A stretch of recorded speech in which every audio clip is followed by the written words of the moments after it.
and feel free, if you've not joined yet, please, or you have not announced yourself is what I meant to say. Is there anybody else I yet?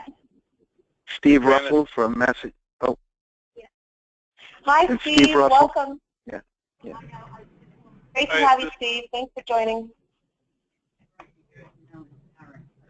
This is Lee Grandis. I just came on. Hi, Lee. Thanks for joining. All right, folks. Well, we'll go ahead and get started here, and then hopefully if we've missed anybody, we can capture them during our discussion today. You'll also notice I tried to capture everybody who's on a slide to make sure we're including all the great Clean City partners. Okay, so for today's discussion, this will be led by Abby and myself. Just kind of want to speak with you, want this to be an open conversation, good dialogue back and forth. Keep this as an informal discussion, really, but as an opportunity to connect with you, to understand what you're working on, your knowledge, and see how we can, with all the great work that you've done, support applications that will eventually, we're hearing possibly later this week, Federal Highway Administration will release the RFI for the Alternative Fuel Corridor Designation under the FAST Act 1413, Section 1413.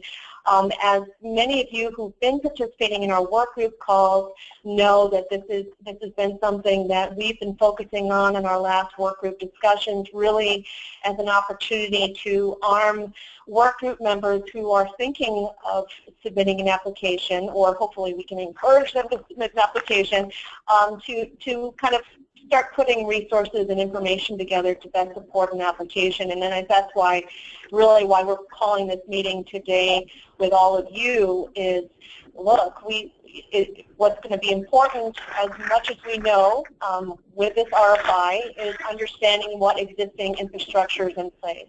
And we know that there's nobody better than all of you to help provide that information. So we really wanted to have that as a part of our discussion today.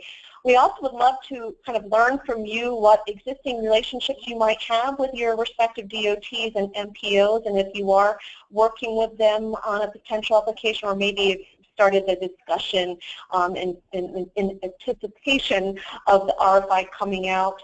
And then we want to figure out how can we best bring the partnerships together. What we've learned on these work group calls, if we don't kind of, put up some folks in the audience to help support the conversation in advance, it can be a bit quiet in terms of getting feedback from folks who are planning to submit an application. So what we want to do is be a mechanism to help encourage and support applications under the FAST Act Section 1413, and it all kind of correlates very nicely with what our whole work group is driven to do, and that's really to promote clean corridors, clean freight corridors in the Northeast. It just so happens that the FAST Act came out with Section 1413, and it just provides a really great opportunity for us to help support applications on a regional level. And then just real quickly at the very end of today's call, and if we do go slightly over, that's fine, folks, but I do want to try to keep this within an hour, as we'll be coming upon your lunch hour, and I don't want to conflict with that. We could also set up another call if we needed more time to discuss. So just wanted to throw that out there in advance. Does today's agenda sound okay? And then what I'll do is just quickly review who I think we have on the call, just for everyone who may have just recently joined. Does it sound all right with everyone? Does everyone know what we're talking about so far? I know not all of you have been able to participate in any of these Clean Freight Corridors webinars that Alicia's chaired, and most of you haven't been able to participate in all of them, so you may be kind of fuzzy on what we're getting at with all this. Feel free to just speak up if you feel a little like you're behind the 8 ball. I also put together a few slides, Abby, to kind of give a quick overview of the work group and what we're trying to do, if that's helpful. Okay. Alrighty, wonderful. Okay, so today's team members, I don't know if I have everyone on here, but maybe I'll just do a quick roll call, and if you can all just stay here. I think I know most of who's on today's call. Of course, myself, Alicia Gilby, CalSTART. I am the chair of the Strategic Planning Committee, and I've been working with the Northeast Diesel Collaborative and the wonderful planning team for the Northeast Clean Freight Corridors Initiative and Workgroup. We have Abby Swain, who you've just recently heard, who's just key to this whole initiative, just a wonderful, valuable resource, and has provided a lot of great strategy to this whole entire initiative. Erin Russell-Story, who is the Northeast Regional Program Director for the Clean Cities Program for Department of Energy. Is that correct, Erin? And of course, all of you know her. know Erin. And then I have Rita Ebert, a dear friend I've worked with many years.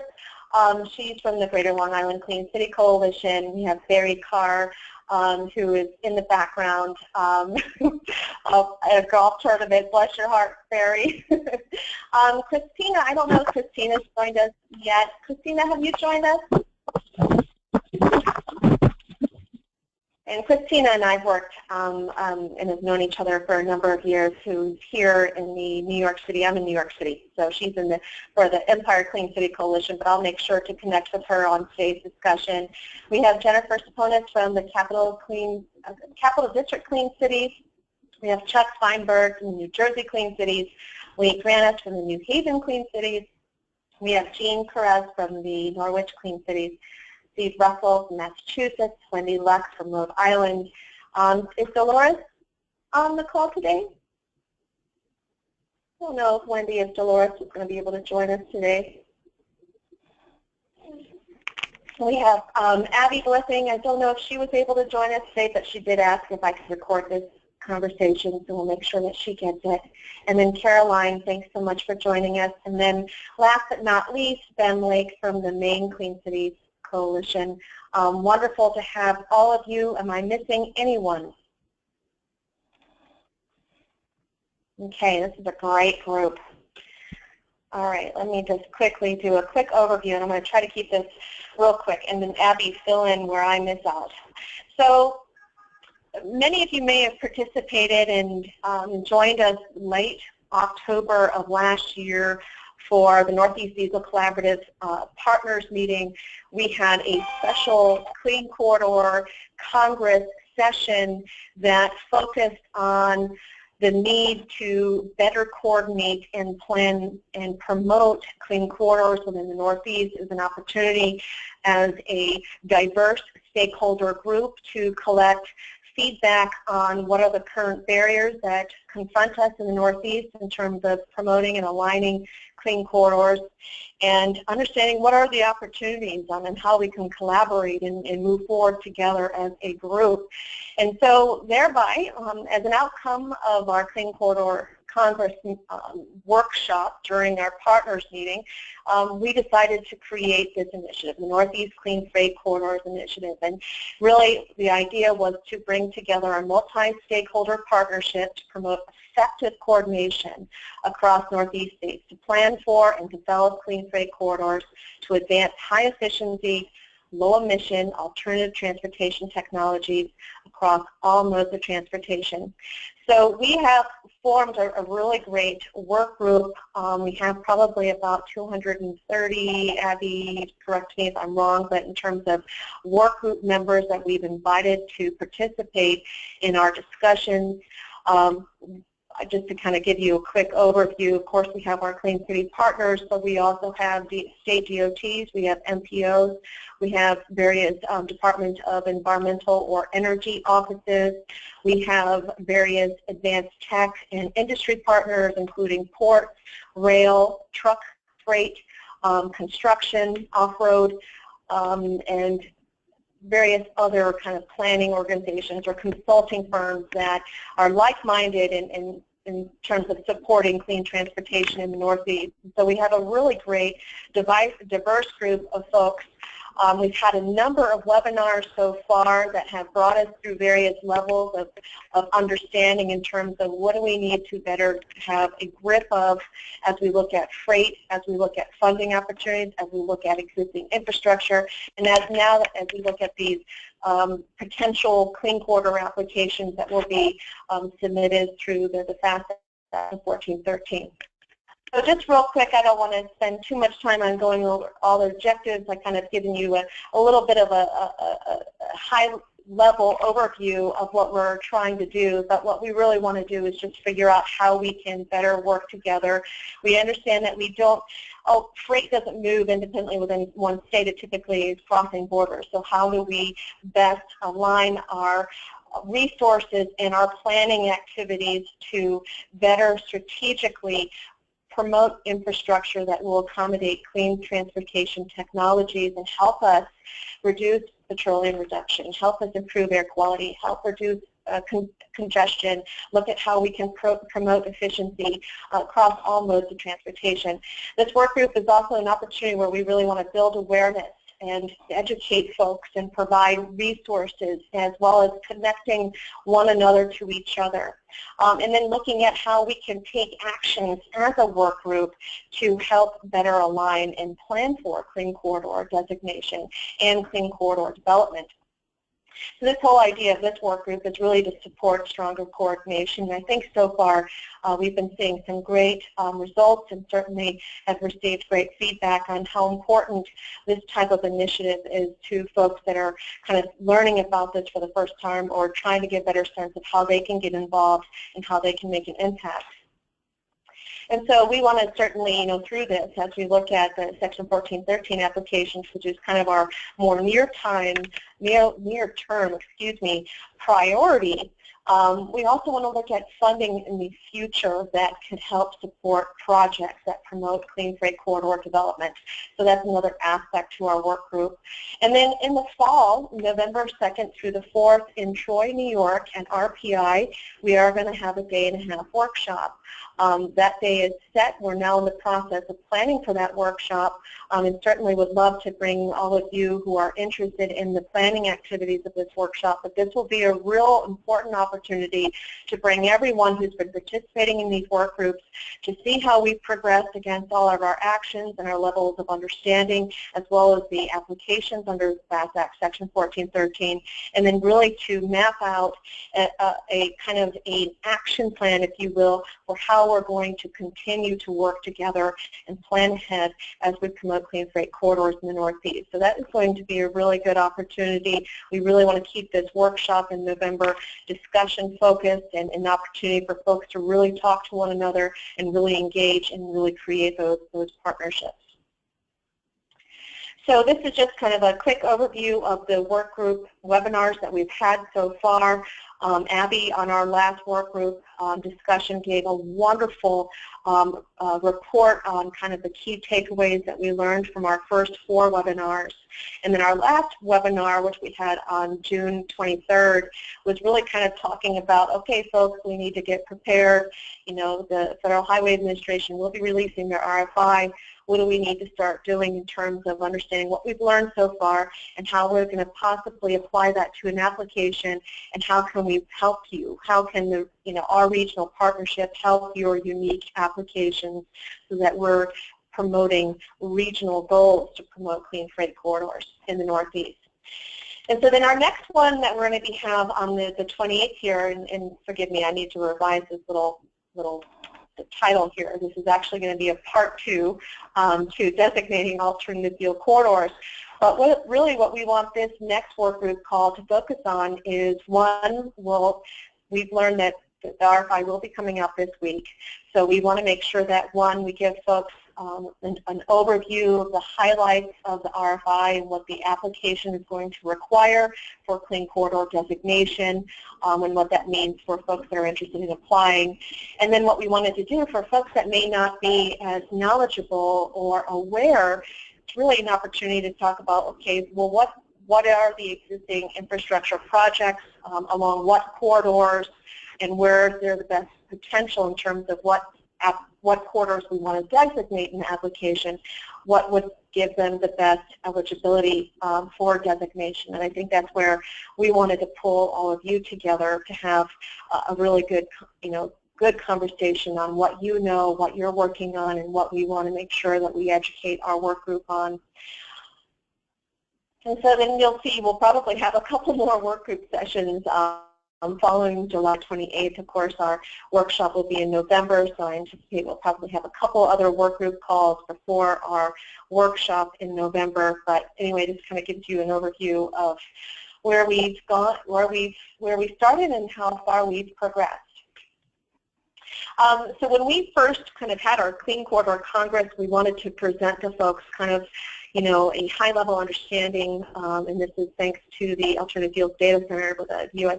Department of Energy, understanding what existing infrastructure we already have in the Northeast, and it's kind of difficult. We can see these maps, we can see this different maps of whether it's truck stop electrification, or if it's CNG, LNG, propane, or electric vehicle supply equipment, or charging stations.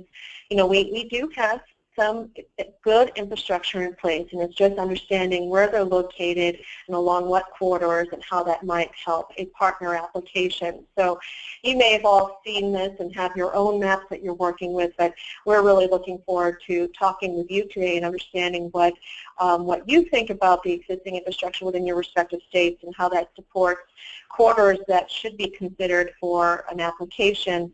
And then, how do we communicate that and work with our DOTs or MPOs that are submitting applications to have all that information at their fingertips. So I understand that this is, quite a cumbersome task for today's call, everybody. So we want to work with you on how we might first kind of the first part of our discussion is kind of understanding from you existing infrastructure and projects. And when I think projects, like I'm thinking, for example, in Hunts Point, New York City Department of Transportation has their Hunts Point Clean Trucks program, where they provide incentives for new diesel, CNG, electric, and hybrid vehicles. I'm also managing for NYSERDA, the New York State New York Truck Voucher Incentive Program for alternative fuel vehicles, whether it's CNG, hybrid, and electric. So those type of examples or other, type of, information we might want to capture and share with folks that might not have purview or may not know that those good programs exist. So I'll stop there and take a breath and just see if, in terms of today's discussion, and I know we're already 23 minutes into our call, did I give a good overview of what we're trying to do and why today's call is so important? And let me know if you have any questions before we get started. Oh, you did a great job, Alicia. Thanks, Barry. Hey, I just wanted to hop on and say hello. This is Susan. I'm on the call. Hi, Looking Susan, forward to working with everybody. Little Clean Cities buddies. Great. Susan, I didn't mention you on my little slide, even though I put you on the slide, but I'm so glad you're here. And I know you had an important meeting. No, I'm happy you're on the call. I'm sorry I didn't mention you earlier. I didn't see you call in, but I'm glad you're on, and I know you had an event that you're just coming from, so thanks for joining us. And so everyone knows that Susan McSherry is the co-chair to the Strategic Planning Committee and has been key to launching this whole entire Clean Freight Corridor effort with Abby and a number of other NEDC partners. So, of course, many of you know the wonderful Susan and have worked with Susan. So we've got a good team in place here. Any questions before we start kind of a discussion? And what I'm going to do here, folks, just to keep this really interactive, I'm going to take notes while we have our conversation so that you can see what I'm capturing, and of course I will clean them up before I send them out to the entire group. But does it sound, I guess maybe, and I guess in terms of a next step, just to put it out there, if we're not able to capture everything in today's call, which I'm sure we're not going to be able to, but if we could kindly ask of you, each of you, to share your understanding of infrastructure projects. And so I guess let's just think about what that might mean. So we're looking at, and I shared a slide before of, truck stop electrification. I'm not sure if a number of you worked on those projects or have familiarity of existing TFE truck stops in the Northeast, but if you have that information or know of locations, that would be wonderful information for us to have. We do know for freight partners that is a very important element. CNG, LNG infrastructure within your states, propane, biodiesel, other alternative fuels that we might want to capture, certainly charging infrastructure. So as you know, the FAST Act isn't just looking at freight modes, it's also looking at passenger. So I think at the very least it will be important for us to present what we do know within each of the states. And even if we have to, since it's going to take a deeper dive, provide a general level of understanding, I think if we can work with you to kind of capture that, that would be helpful. I think the other thing that we wanted to figure out is, okay, we have 90 minutes for our work group call on the 28th. How can we best present this information? So what I was thinking of doing is if I can collect from each of you just kind of your level of understanding and involvement on these infrastructure projects, then I can put together some type of spreadsheet, work with our team, put together a nice spreadsheet that kind of breaks everything down and share that on our webinar on the 28th. And I think that will actually be a wonderful, wonderful resource for folks to have access to. Any initial thoughts on that? Go ahead. Yeah, this is Erin Russell Story. If I could chime in for a moment. Sure. And just to make clear, the Clean Cities coordinators are actually the ones who are primarily responsible for populating that AFDC station location data on that map that you flashed on the previous slide. So I guess, folks, to my coordinators, and Caroline, you can pass this on to Tony, and Chuck, obviously you're not my coordinator now anymore either, but I'd say that if you're behind schedule on entering any data in the during your station updates on the AFDC, that for our region, it's pretty critical that you go get that done like this week, right now, if you want to, because that information could contribute to this project, and we can certainly put a call into IFC and make sure they get it uploaded ASAP. How's that for a mouthful of acronyms? So that would help this conversation. Obviously, that doesn't take care of the project's in planning status, but there may be some completed stations that are out there that you're not seeing on this, or there may be stations that have actually gone defunct that are not on this map. There may be a little bit of a lag from what we've been able to report and what you're seeing. And then the other big blank that I see is in the TSE, the truck stop electrification locations. So if you've got them and haven't reported them yet in your areas, I think now's the perfect time to go in and get those reported to the AFDC. Oh, that's great. A question for you, Erin, and others. Is there a way to extrapolate versus a map, for example? Are we able to extrapolate a list of locations of where this infrastructure is? So I would rather, if we could, save anyone any trouble, if there was an ability for us to kind of download in a kind of an extrapolated way, existing infrastructure per state in the Northeast. Is there any way to best capture that? I mean, these maps are helpful to kind of get a visual sense of where they are, but if we're able to kind of download that and kind of pull that all into a spreadsheet of some sort that we could share with our work group members, I think that would be really helpful. And I think what we're trying to also align that understanding is along what corridors these projects might be taking place, or where this infrastructure might be located nearby. Well, I'm embarrassed to say that I don't know if the end users can pull that data off in a spreadsheet format or not. Do any of the Northeast coordinators know?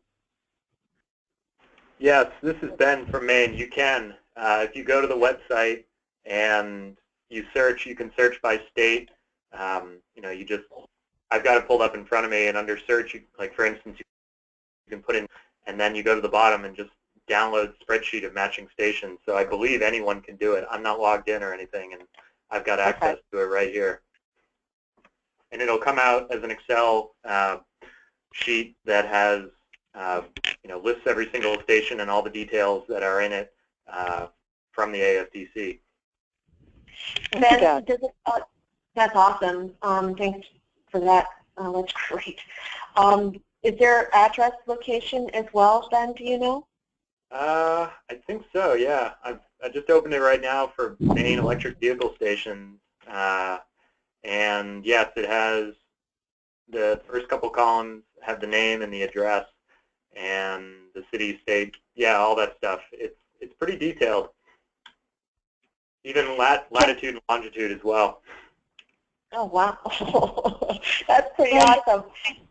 And this isn't necessarily going to help with an application that's made this summer, but many of the coordinators around the country, but specific to the Northeast, are working on an enhanced station data project that will include information like, you know, did they accommodate a long-haul trucking and 18-wheeler access as far as size goes? You know, are they staffed 24/7? What are their, and with photos as well of the locations.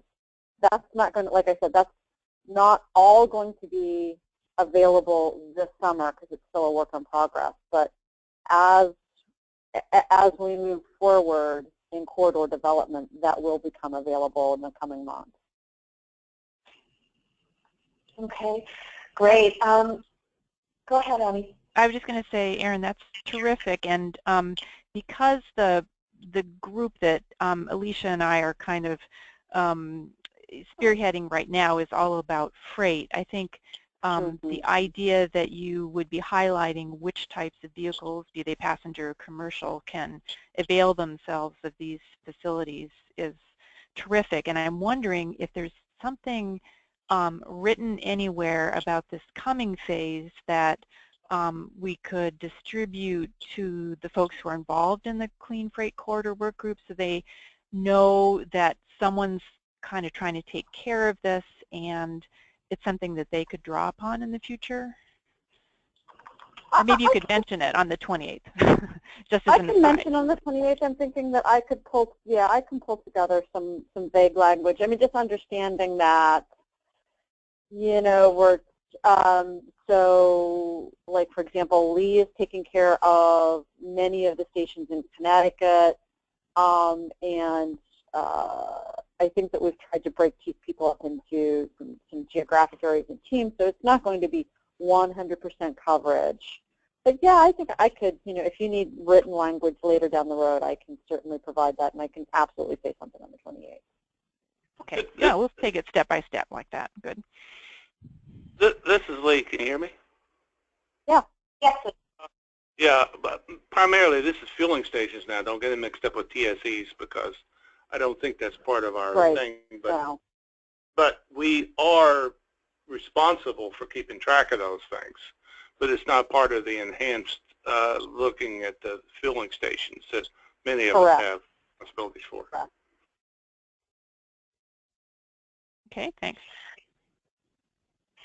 So I'm wondering, I guess that, so this is great. So one, it's fairly easy to download information on existing infrastructure off the AFEC website, which is excellent. I guess, and Erin, you had kindly thrown out the suggestion for folks to submit any updated information by this week, which would help, you know, with the release of the RFI potentially Thursday, for example, would give folks, you know, a resource to go to understand what stations are kind of current and in place with all the good details that, Ben, you were mentioning. I'm wondering, folks on the call, your understanding of the locations of these existing infrastructure projects along corridors and how we might get, I mean, it might be a huge task for us to kind of really line up on a map and guess, unless maybe some of you have some suggestions on how we might be able to do that, but understanding where these projects align with corridors, transportation corridors or highways or that type of thing.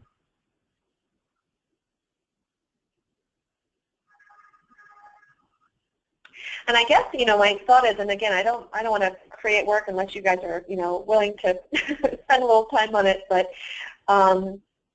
just, you know, as we're looking to collect information from you and your respective states on existing infrastructure, would you feel comfortable sharing with us where you know projects do align along corridors so that we could share that information with our work group?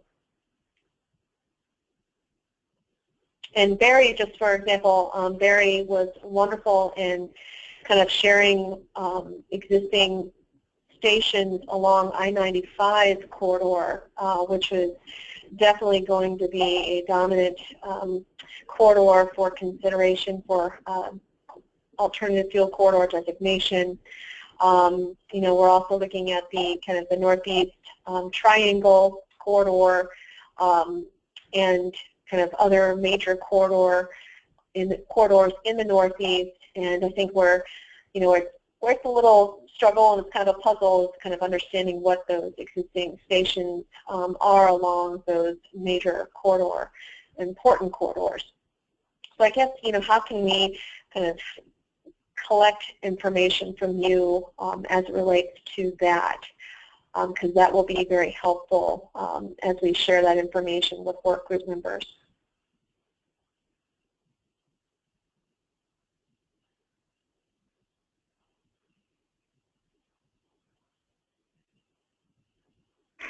Any thoughts? Go ahead.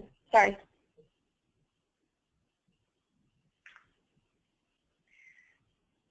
I'll jump in because it sounds people are kind of stuck a little bit, and I don't blame you, because most of you, I don't know, I really should know more about clean cities than I do, but you may not be thinking day to day so much in terms of corridors as you do in terms of clusters. But when Alicia was referring to the Northeast Triangle, this was the brainchild of the Boston MPO. There's a guy who really knows a lot about freight truck travel in the Northeast, and so he suggested not just, you know, focusing by default on I-95, and the I-95 Coalition is quite interested in partnering on this, but to maybe look at I-87 and the related sort of subsidiary routes that go from greater New York City north to Albany, I-90 from Albany to Worcester and greater Boston, I-95 north to coastal New Hampshire and south to coastal Rhode Island, Connecticut, and Massachusetts and greater New York City, and also I-84 from Worcester, Massachusetts to I-87. So, so I guess what Alicia's talking about is there a way of depicting the available fueling infrastructure, and to the extent we know it, the TSE infrastructure on those corridors, sort of packaging it in a way that would make more sense to the sort of DOT-oriented people at the state and MPO level, so that you know, if they're going to step forward and request designation, they can respond to the requirement in the RFI that we're told will be a requirement, that they actually know what's out there already and have some inkling of potential demand for more alt fuel infrastructure.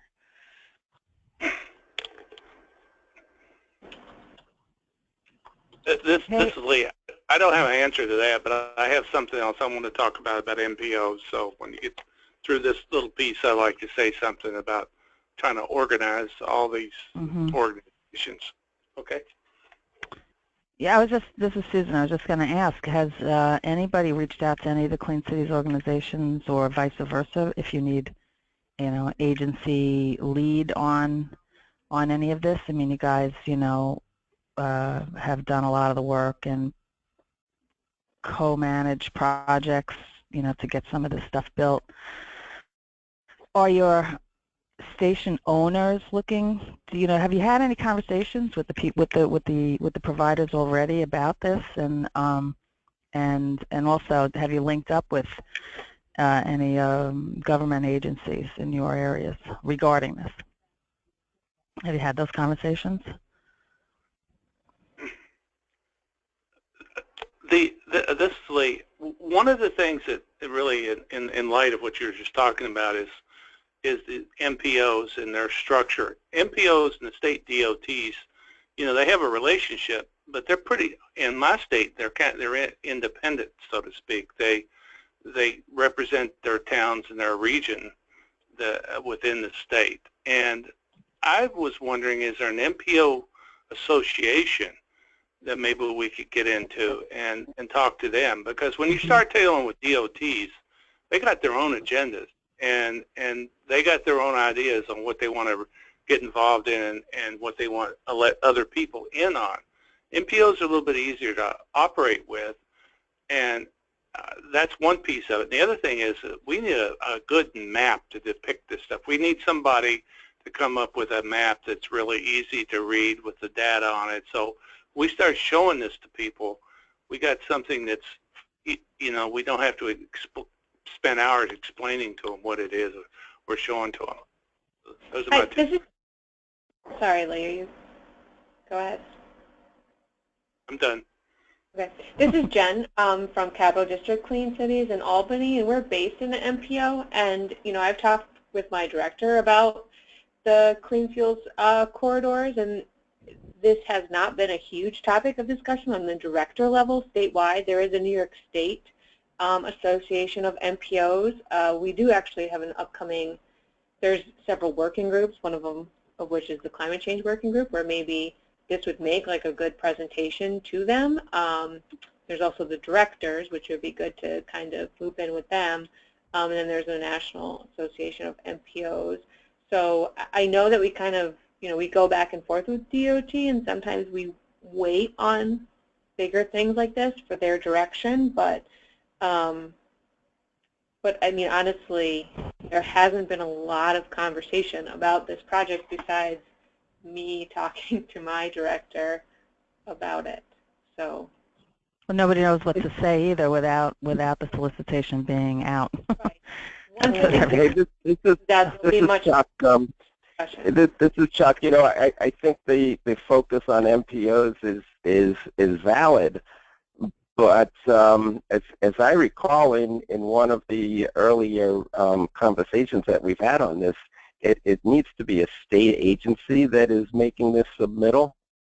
So that I'm not sure that the MPOs will actually qualify for that. So, looking at it that way, it has to be the DOT. Thank you. Yeah, so Chuck, MPOs, and so I believe, correct me if I'm wrong, Susan, but I think Diane said that MPOs are eligible. State and local. Yeah. Yeah, even ports could apply. Yeah. This could be any kind of a legal municipality-like organization. It doesn't have to be state level. I mean, Right. at the highest level. It can be any of them. Yeah, it kind of shocks me, actually, that they're doing it like that. But it doesn't even have to be a state DOT, which I guess in the case of Connecticut is a good thing, right, Lee? You can get anybody. Get deep, get somebody. Yeah. All right. Well, I can tell you that in my conversations with the MPOs here, especially NJTPA, they're active. They're very much interested in this, and they're following it. But they are going to defer to the state DOT to make a submittal. Yeah. And that's a bit of a challenge, as Lee correctly just pointed out. Out of protocol, I think, more than anything. Yep.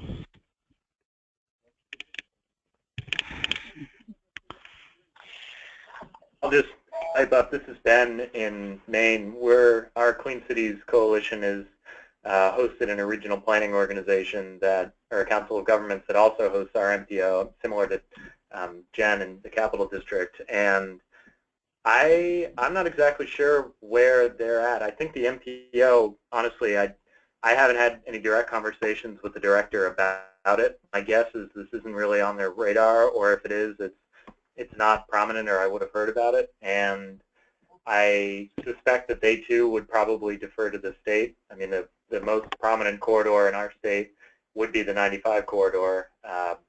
And I am just starting to make contacts with some state-level folks. I've only been here for the last year as a coordinator, but it's happening quickly for us because our governor has a new partnership with the Quebec Premier to install an electric vehicle charging corridor between Quebec City and Portland, or Old Orchard Beach in Maine. And so we're having meetings with the State Energy Office, with the Department of Transportation, and others to talk about that. And so I have some new contacts that I could potentially bring up, but at this point, this particular opportunity hasn't been raised yet. And I think, like Jen and others, I haven't really felt like I haven't known what to say or how to bring it up or to make any requests. And I guess I've just been sort of waiting for some guidance or some more discussion among our group in the Northeast before reaching out, because I don't want to, either burn any bridges or be a little presumptive about what we would be asking for. Yeah, we're kind of barreling ahead at this because this is the only opportunity in the next 5 years to have this designation conferred, and even though the simple act of being designated doesn't carry funding with it, it's probably going to be kind of like a magnet for funding. So we are kind of going at this with all our barrels blazing, and kind of maybe forcing some connections and issues, but we don't see an alternative. I think the other challenge. Oh, sorry. Go ahead. Oh, I'm sorry. I was just going to say I do have a stakeholder meeting tomorrow where Mike Scarpino is going to be presenting about this, and after shaking some trees, and by the way, we have statewide planning. We are a single MPO in Rhode Island. I have managed to get interns from the DOT, from RIDOT, to come, as well as someone from statewide planning. But maybe, part of my obstacle is that when you're doing corridor planning, Rhode Island has to sit and hope that we would get one station, and maybe some of these smaller MPOs, because we're breaking it down into its smaller parts, like let's just say like Albany, Albany area with Jen, it's very hard to get a stake in the game when any one governing agency might get one station out of this. Do you know what I mean? I have like 35 miles on Route 95. It's very hard for me to make that a high priority for anyone, because you could set one up in Mystic, and you could set one up in North Attleboro and be done with it. Mm-hmm. Mm-hmm. Yeah, good point. So, and it's like with Albany, well, what if you put one, 30 miles south and 30 miles north, and, so all these MPOs might have the same thought, is that it's very hard to get a stake in the game when you don't have a lot of square miles. So that I would say, I guess the larger states have a bigger investment than the smaller states.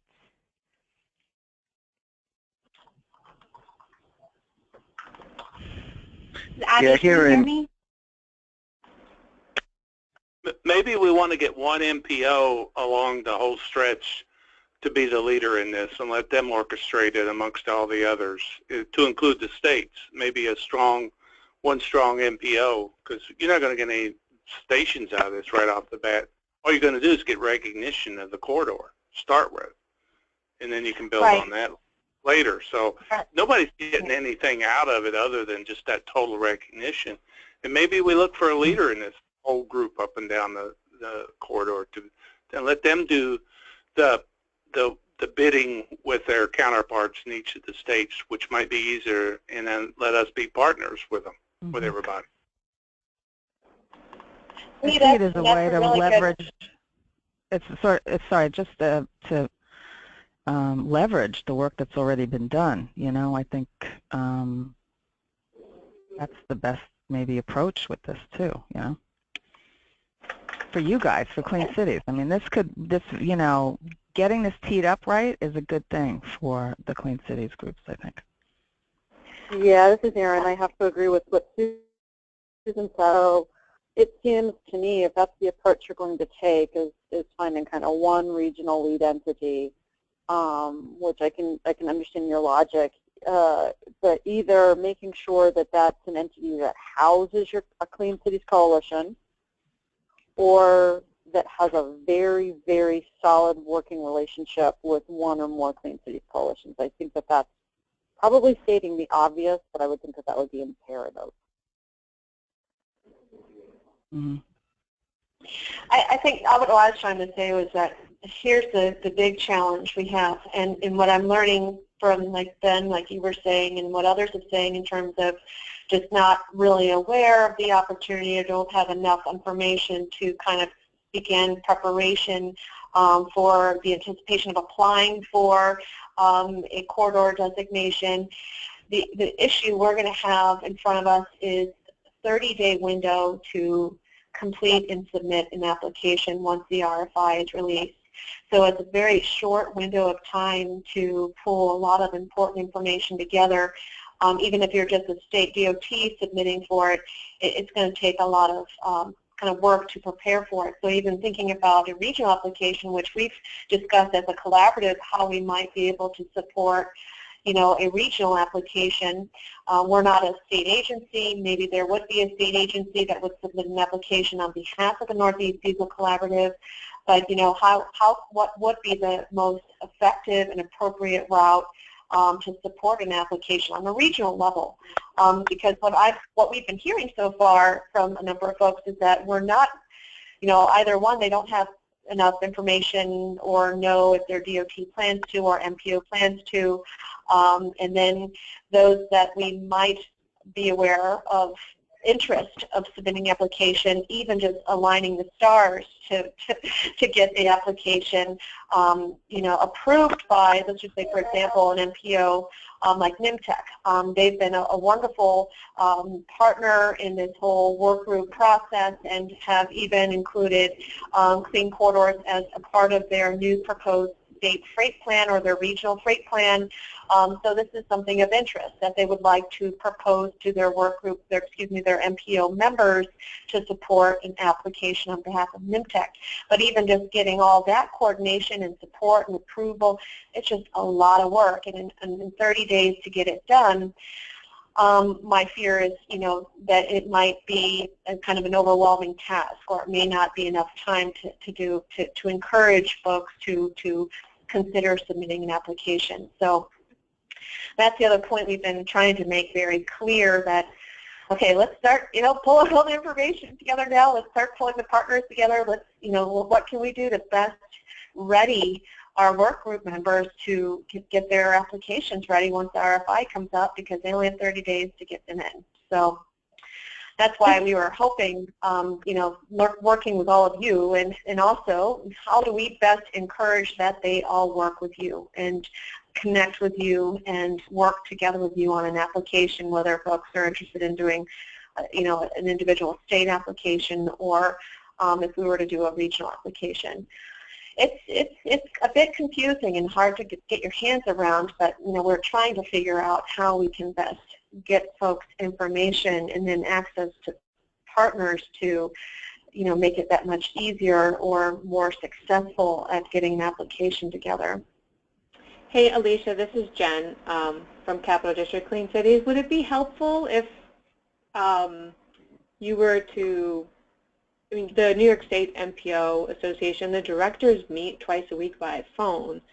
I mean, I think this is something that needs to go to like the director level in order for it to get some traction, and there's always DOT people involved in those calls.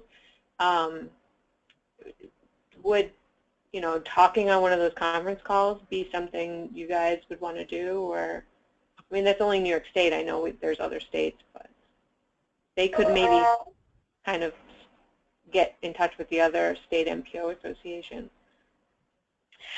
Jen, I think, any opportunity that we could connect with groups that we could influence and encourage, absolutely. I mean, that would be really helpful. I mean, we do also have our next work group webinar on July 28th at 2 p.m.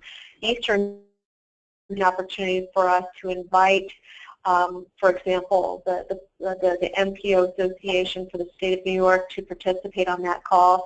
We could also set up a time to speak with them uniquely, which is what our group has done to different groups.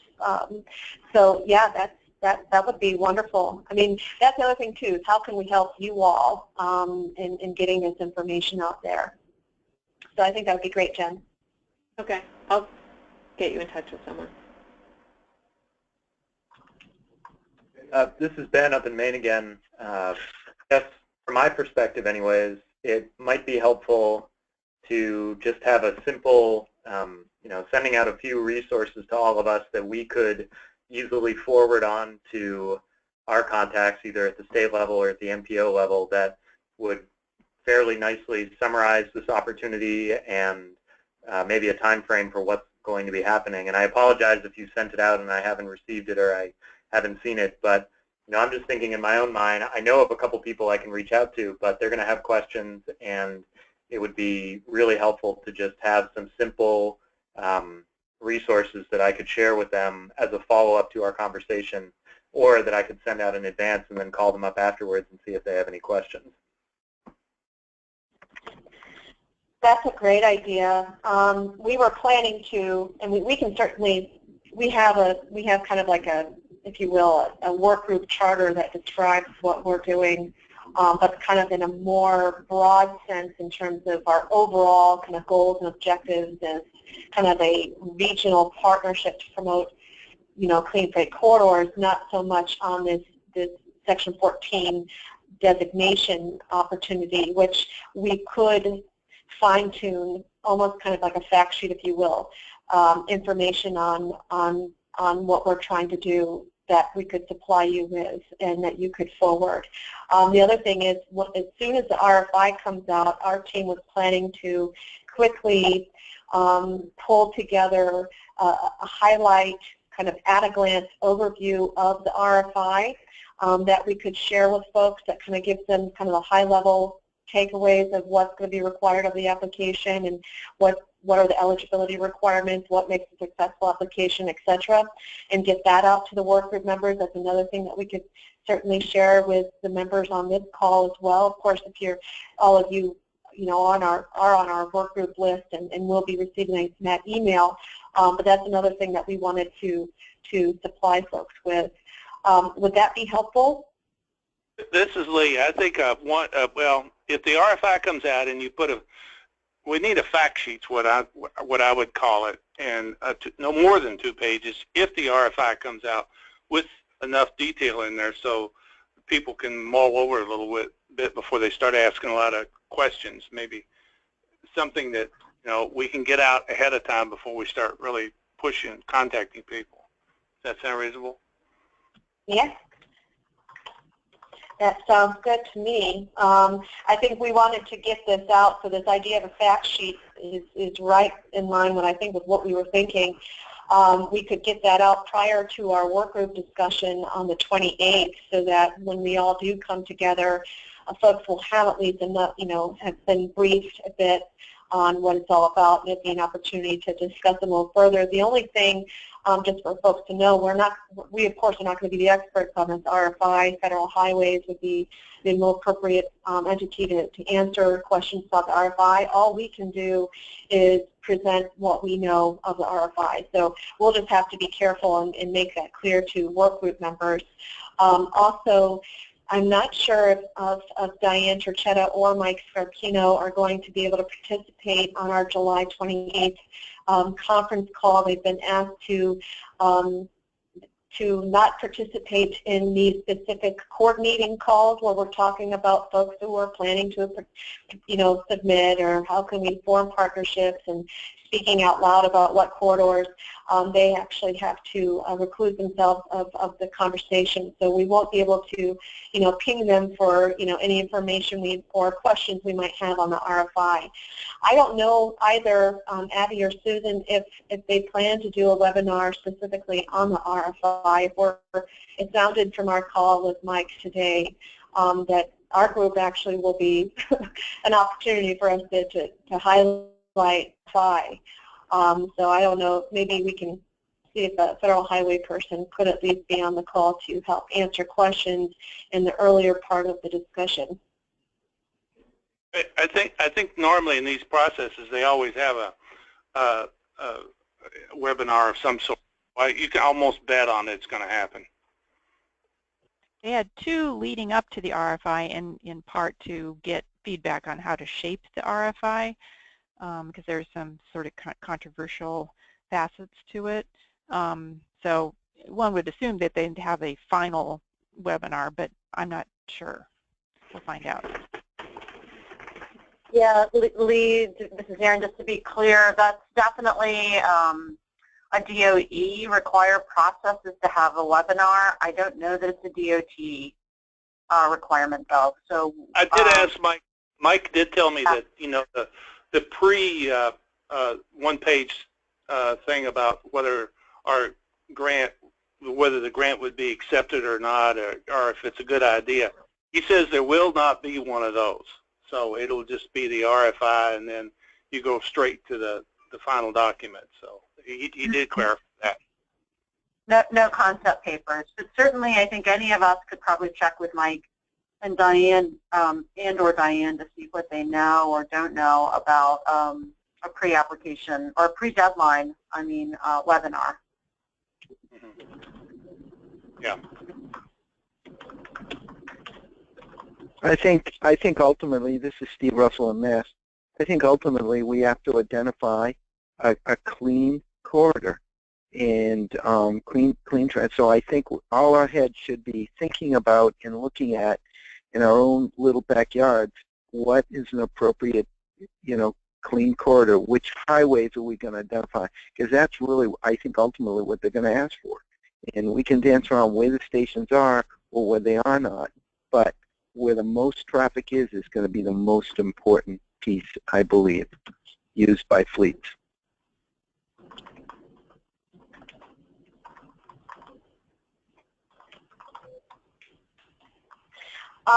So Steve, that's awesome, and you're absolutely right. And I know that, let me see, where are we? Oh, we're 2 minutes past 12. Oh my gosh, you guys, we've been, sorry about not catching, being on time here. But no, Steve, that's a really good point. I'm wondering, everyone, if you would be amendable to connecting again. And I think on that point, Steve, that you're making in terms of everyone kind of, thinking about what could be done in your own respective states and how we might pull that together. Would this group be interested or able to come back together? And then also, may we reach out to you? So what I would like to do is kind of download, then, per your suggestion, kind of download per state what existing infrastructure is in place. Could we follow up with you all to kind of understand what corridors they might be aligned with, just so that we can kind of maybe add that to a spreadsheet and make that an available resource.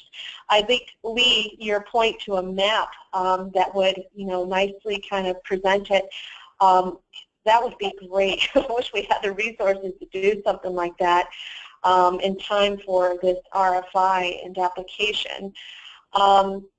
I guess in terms of kind of just real quickly on next steps in preparation for our call. So on the 28th, we wanted to kind of present folks kind of a, an understanding of what existing infrastructure is in place in the Northeast, and we want to introduce everyone to our Clean City partners.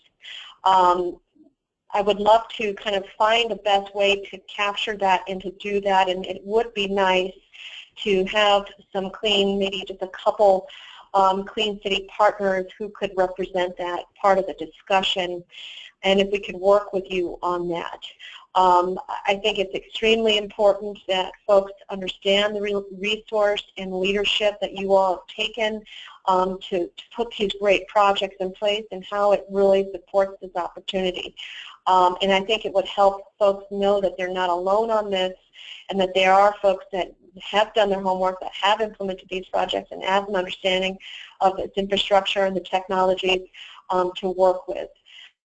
So I guess, one is, may I ask for some, well, one, can we follow up with you to kind of confirm maybe some of the corridor questions that we have on existing infrastructure? And then secondly, what recommendations do you have on how we can best encourage, one, your participation on our call on the 28th, and secondly, how we can best encourage you, your participation, your leadership, working with state MPOs and DOTs. And if we're going to do a regional application, I think we just need to figure out how we would do something like that and who would be the ultimate lead on an application like that.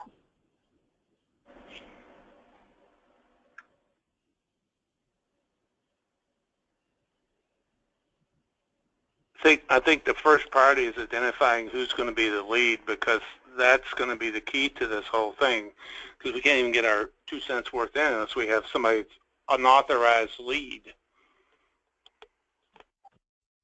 Well, Lee, I feel like, though, what Alicia was pointing to, though, is that I think that maybe it's tandem. Yes, working to identify a lead is good, but that's not going to make sense if we identify a lead application that isn't touched by the highway system that we pick as a corridor. So I think that we need to be feeling out entities that might be interested in acting as a lead at the same time we're identifying the most logical corridors or pieces of transportation systems in the Northeast to target for the application. Am I right? You got it, Erin. Exactly. You just did it much better than I did. Thank you. Yeah, so we can't do, I don't think that we can do a 1 then 2. I think we have to do a tandem approach.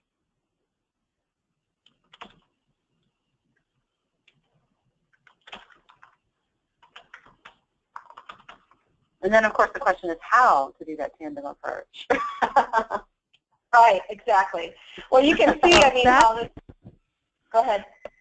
Sorry, I was just saying, well, that's, I think, where the MPOs come in, right? Because we need to get some of the data, if they have data, on roadway segments and stuff like that, and then connect those dots, you know what I mean?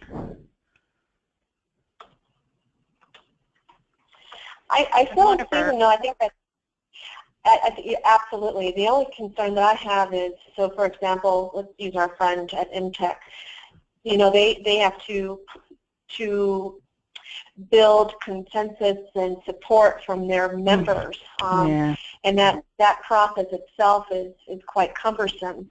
So they might not feel comfortable to be a lead because then they know what type of legwork that's going to take to get all their members on board to agree to submitting an application. So that's my only worry on MPO, although I think they're absolutely make the most sense since they are, primarily working on the freight plans and working with all these different stakeholders. They're a great partner.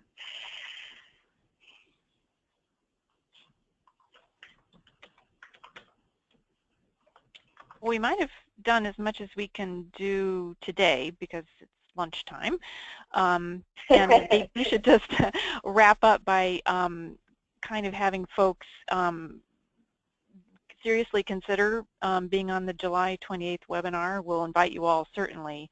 And perhaps we can have an organizing call between now and then wherein, Erin and maybe a couple of the coalitions who see some opportunity here can figure out, okay, how do we describe this on the call? And even if we don't come to some amazing plan for how to apply for this designation, I think it's going to be kind of in the big scheme worth the while of all the coalitions to just be that much more visible to the 50 to 60 other folks who are going to be on the phone? Just make your program more prominent if it needs to be. A little more education wouldn't hurt.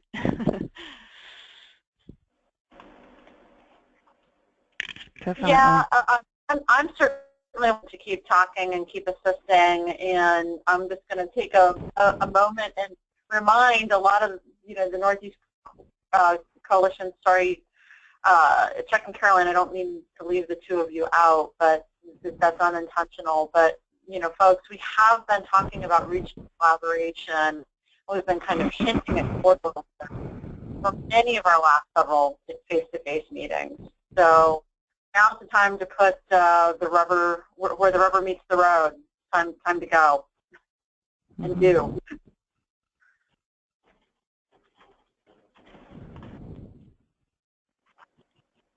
And also, too, I'm going to ask a dumb question. It's probably a dumb question. Do we have a sense of how long the RFP will be open? What the deadline is? So we've been told 30 days, but we've also been hinted that we should complain and ask for an additional 15 days. So if everyone can send in a complaint that we need 45 days, that might be helpful. Okay, yeah, that sounds like good advice, yeah. Okay, well, can I ask would folks be open to Abby's suggestion on connecting again prior to July 28th? Yeah, sure. Sure. Yeah, we're good. Okay. Okay. Wonderful. You guys are great. Well, I'll make sure that this meeting is recorded. I'll make sure that everyone gets a copy of the presentation in my notes and today's recording of the meeting. And then Abby, Susan, and I will coordinate with you a next time to get together prior to the July 28th meeting. This has been super helpful. Really appreciate all of you contributing and speaking up. Looking forward to working together on this, and of course, we're still trying to figure it out. So thanks for your kind patience and your open-mindedness. But anyway, you all go and enjoy a wonderful lunch, and we'll be in contact with you very soon. And again, thanks so much for your time and wonderful teamwork. Have a great day, everybody. All right. Bye-bye. Thank you. Bye. Bye.